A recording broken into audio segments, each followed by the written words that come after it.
I love the Lord, and I also love music. For me, Jesus and music goes hand in hand, and it is a way that He uses to steer my life and my walk with Him.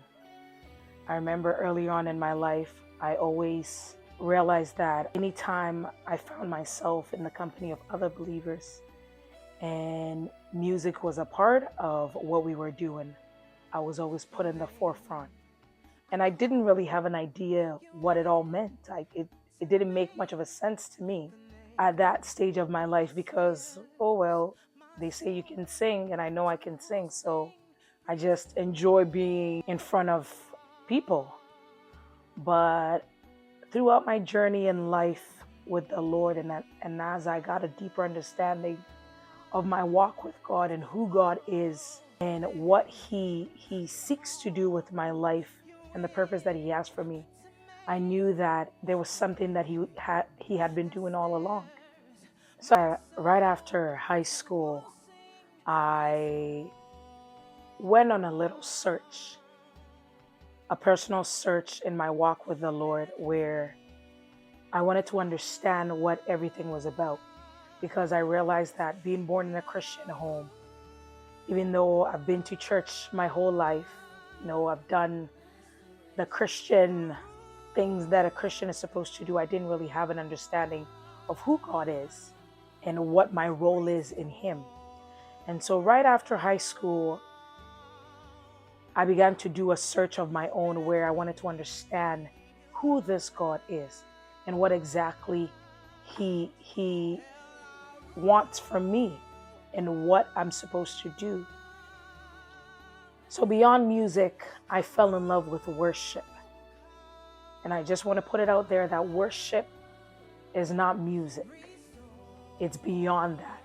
It starts with a relationship with the King of Glory, where you understand who He is, His majesty, His greatness, and how the Lord of Glory will want anything to do with me or anyone per se.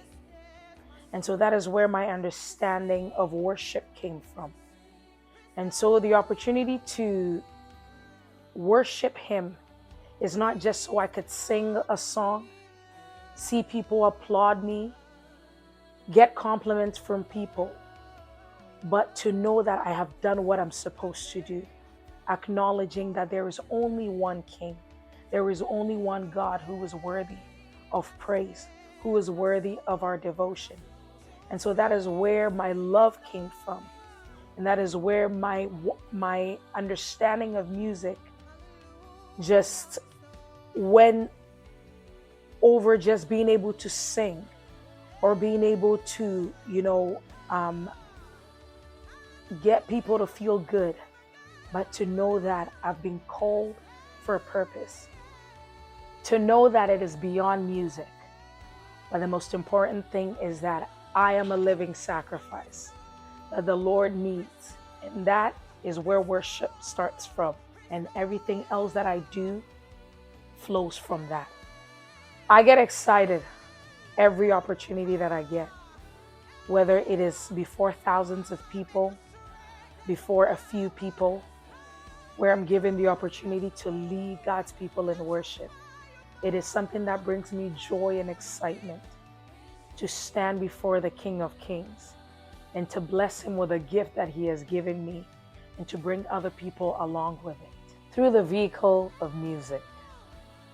Healing and restoration is who God is. I heard a man of God say one time that when God shows up, everything else shows up. And so when God shows up, He brings with Him everything that we could ever need. And that includes healing and restoration. I remember when I was a young child, I was really sick, and we had been to several doctors. We had sought medical attention, and it seemed there was no answer to what exactly was going on. We prayed, but we knew that God was the only answer that we had. So we pressed on in prayer. We sought the face of the Lord.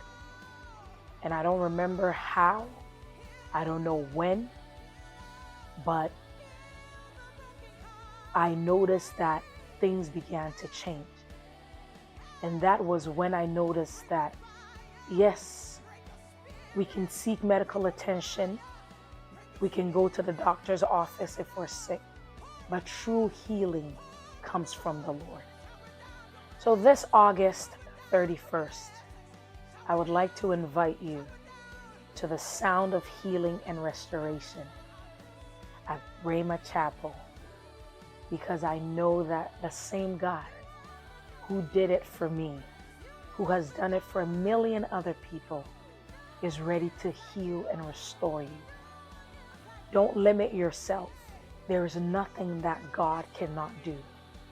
I'll be ministering in partnership with the Holy Spirit, and I'm excited to see you.